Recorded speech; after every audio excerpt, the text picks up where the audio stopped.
ধন্যবাদ। এতিয়া সম্পাদকৰ প্ৰতিবেদন পাঠ পৰ্ব আগবঢ়াই লোৱাত ভুল ত্ৰুটি হ'লে ক্ষমা কৰি দিব। প্ৰথমে মই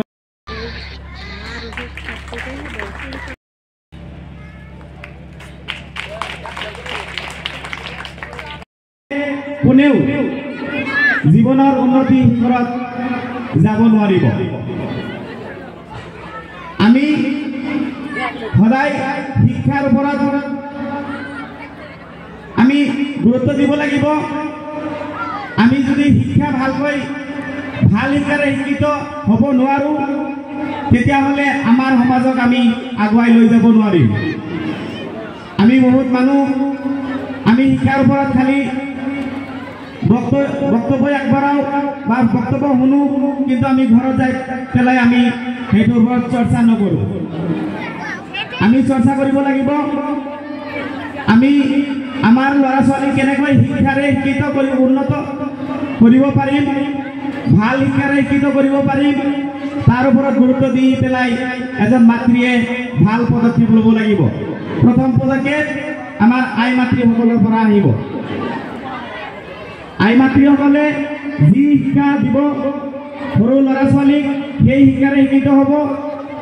মানে সৰু ল'ৰা ছোৱালী হ'ল কেঁচা বাঁহৰ নিচিনা। আপুনি যদি কেঁচা বাঁহ আপুনি যেনেকৈ মেৰুৱায় আমি তেনেকৈ মেৰুৱাই ল'ব পাৰিব।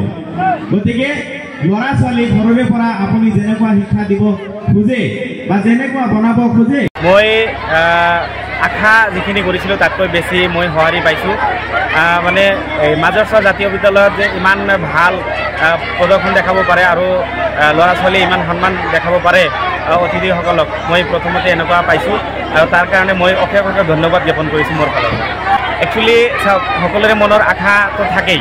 মই সৰুৰে পৰা মোৰ জীৱনৰ লক্ষ্য মই এজন পলিটিচিয়ান হ'ম। মই বহুত মানে চাকৰি পায়ো মই কিন্তু চাকৰি বাদ দিছোঁ। মই এটাই মই লক্ষ্য লৈছোঁ, সন্মুখত লৈছোঁ যে মই এজন এণ্টাৰপ্ৰিনাৰ, আৰু এই এণ্টাৰপ্ৰিনাৰ হৈ পেলাই মই ৰাইজৰ কাম কৰিম আৰু ৰাইজৰ কাম কৰি পেলাই মই ভৱিষ্যতত মানে MLA বা MP হোৱাৰ কাৰণে মোৰ আশা সৰুৰে পৰাই আছে।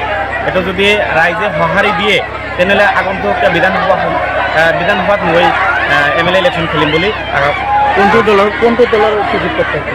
এতিয়া মই নিজে কংগ্ৰেছ কৰোঁ, কংগ্ৰেছৰ মই প্ৰত্যেকী হ'মেই।